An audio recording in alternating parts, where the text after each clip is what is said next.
आज मैं आपको एक अनोखी रहस्यमय कहानी सुनाऊंगा। अगर आप चैनल पर नए हैं तो अभी सब्सक्राइब कर ले तथा कहानी पूरा देखें। अंत में एक अनोखा रहस्य छुपा है। धन्यवाद। तो सुनिए।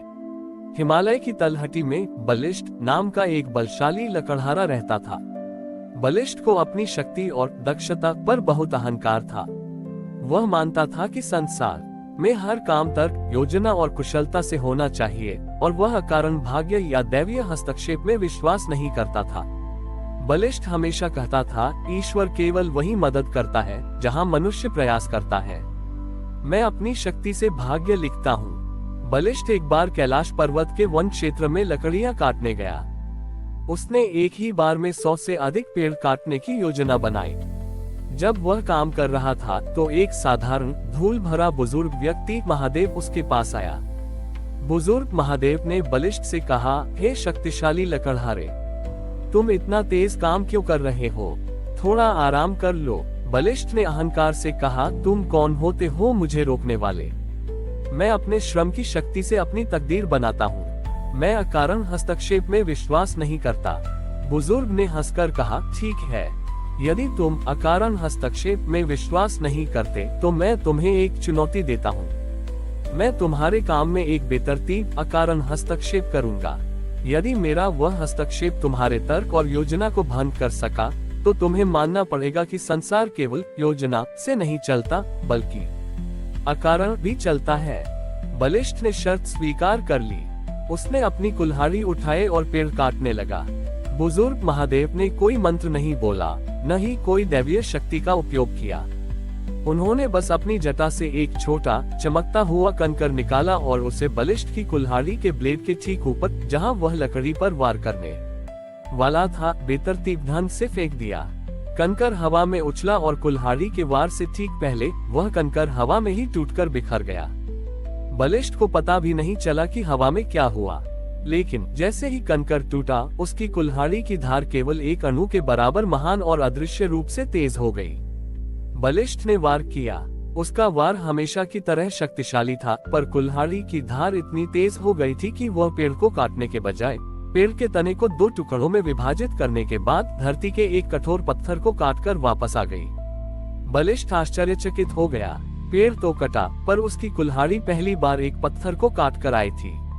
उसकी कुल्हाड़ी की धार को कोई नुकसान नहीं हुआ, पर पत्थर अपनी जगह से हट गया। बुजुर्ग महादेव ने हंसते हुए कहा, देखा बलिष्ठ, यह मेरा बेतरतीब हस्तक्षेप था।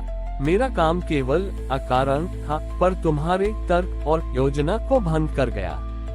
बलिष्ठ ने कहा, पर मेरा काम तो हो गया, पेड़ तो कट गया। महादेव ने तब पत्थर की ओर इशारा किया जो कटकर अलग हो गया था। उस पत्थर के नीचे धरती का एक छोटा सा दरार था, जिससे बहुत धीरे धीरे मीठे जल का एक स्रोत बह रहा था। महादेव ने समझाया, तुम्हारा लक्ष्य पेड़ काटना था, मेरी योजना में स्रोत को मुक्त करना था। तुम्हारे तर्क ने तुम्हें केवल परिणाम दिखाया, मेरे अकारण हस्तक्षेप ने तुम्हारे तर्क को भंग करके एक बड़ा उद्देश्य पूरा किया। जीवन में हर चीज योजना से नहीं होती। मेरा बेतरतीब काम तुम्हें सिखाता है कि कुछ चीजें अकारण ही होती हैं, जैसे प्रेम, भाग्य या जीवन की सुंदरता। और ये अकारण घटनाएं ही अक्सर तुम्हारे सबसे बड़े उद्देश्य को पूरा करती हैं। बलिष्ठ का अहंकार टूट गया। उसने समझा कि ईश्वर का कार्य केवल तर्क संगत नहीं होता, बल्कि अक्सर अकारण होता है, ताकि वह मानव बुद्धि की सीमाओं को तोड़ सके। वन कहानी का सार, मॉरल ऑफ द स्टोरी। ये कहानी महादेव के भोलेपन और अकारण हस्तक्षेप के सिद्धांत का महत्व बताती है। महादेव सिखाते हैं कि जीवन का हर पहलू तर्क और योजना से नियंत्रित नहीं हो सकता। कुछ चीजें अकारण होती हैं, जैसे अप्रत्याशित प्रेम, नुकसान या भाग्य, और यही अकारण घटनाएं अक्सर हमें हमारे सबसे गहरे और बड़े उद्देश्यों, छिपे हुए स्रोत को मुक्त करना की ओर ले जाती हैं। लकड़हारे बलिष्ठ ने महादेव के बेतरतीब हस्तक्षेप से ज्ञान प्राप्त किया। उसने समझा कि जीवन में तर्क और योजना केवल एक हिस्सा है और अकारण घटित होने वाली घटनाएं ही अक्सर सबसे बड़े उद्देश्य पूरे करती हैं। उसने अपना अहंकार त्याग दिया और स्रोतपाल के नाम से जाना जाने लगा, जिसका अर्थ था स्रोत की रक्षा करने वाला। स्रोतपाल ने तुरंत पेड़ काटना बंद कर दिया और उस स्थान की रक्षा करना शुरू कर दिया जहां महादेव के हस्तक्षेप से मीठे जल का स्रोत प्रकट हुआ था। स्रोतपाल ने उस स्थान पर एक छोटा सा आश्रम बनाया और लोगों को सिखाने लगा कि जीवन में हर समस्या का समाधान केवल तर्क से नहीं होता, कभी कभी अकारण चीजों पर भरोसा करना पड़ता है। लेकिन जल्द ही एक नई समस्या उत्पन्न हुई। गांव के लोग जो पहले बलिष्ठ के बल का सम्मान करते थे, अब उसे मूर्ख समझने लगे। गांव का गणक नाम का एक व्यक्ति था जो केवल अंकगणित और तार्किक लाभ में विश्वास करता था। गणक ने स्रोतपाल से कहा, तुम मूर्ख हो गए हो स्रोतपाल, तुम अपने बल और श्रम को बर्बाद कर रहे हो। ये जल का स्रोत अकारण है, इसलिए यह अस्थायी है। तुम्हारे पास पेड़ काटने का निश्चित लाभ था, तुम इस अस्थायी अकारण स्रोत के लिए अपना समय क्यों बर्बाद कर रहे हो? जीवन में केवल वही सत्य है जिसे मापा जा सके। गणक ने गांव वालों को भी भड़काना शुरू कर दिया कि यह स्रोतपाल का अंधविश्वास है और उन्हें केवल निश्चित और तार्किक कार्यों पर ध्यान देना चाहिए। स्रोतपाल को दुख हुआ, पर वह शांत रहा। उसने जानता था कि इस अकारण सत्य को केवल तर्क से नहीं समझाया जा सकता। उसने महादेव का ध्यान किया। इस बार महादेव एक छोटे चंचल पक्षी के वेश में प्रकट हुए, जिसके पंखों पर इंद्रधनुष के रंग थे। पक्षी महादेव चहचहाते हुए गणक के पास गया और उसके कंधे पर बैठ गया। पक्षी ने गणक से कहा, हे गणक, तुम सब कुछ मापते हो, ठीक है, मैं तुम्हें एक चुनौती देता हूँ। तुम मुझे ये बताओ कि आनंद को कैसे मापा जाता है। तुम मुझे अंकगणित में समझाओ कि एक माँ का अपने बच्चे के प्रति प्रेम कितना होता है। गणक असमंजस में पड़ गया। उसने कहा, प्रेम को मापा नहीं जा सकता, आनंद को अंकों में नहीं गिना जा सकता, वह अमूर्त है। पक्षी महादेव हंसते हुए बोला, ठीक उसी तरह जैसे तुम प्रेम को नहीं माप सकते, तुम इस अकारण स्रोत के मूल्य को भी नहीं माप सकते।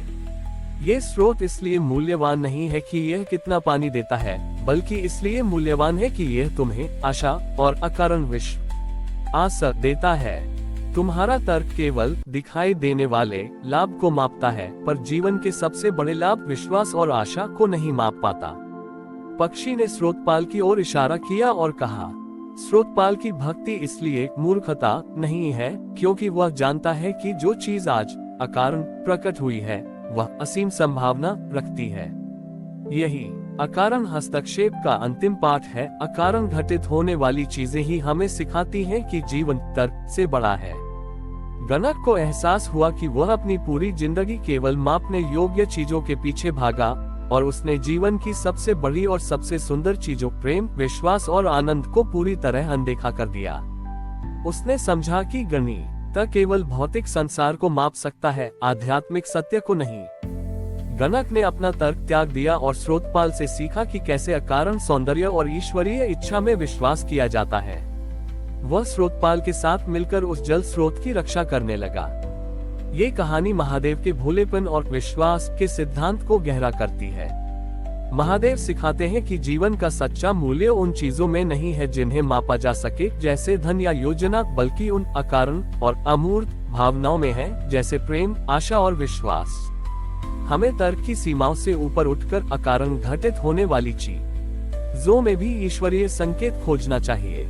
हमारी और भी आध्यात्मिक एवं अनोखी कहानियां देखने के लिए हमारे चैनल पर जाएं तथा धार्मिक एवं पौराणिक अनोखी कहानियां हमारे चैनल पर है। कृपया जाके देखें तथा हमारे चैनल को सब्सक्राइब करके रखें और वीडियो लाइक जरूर करें। धन्यवाद।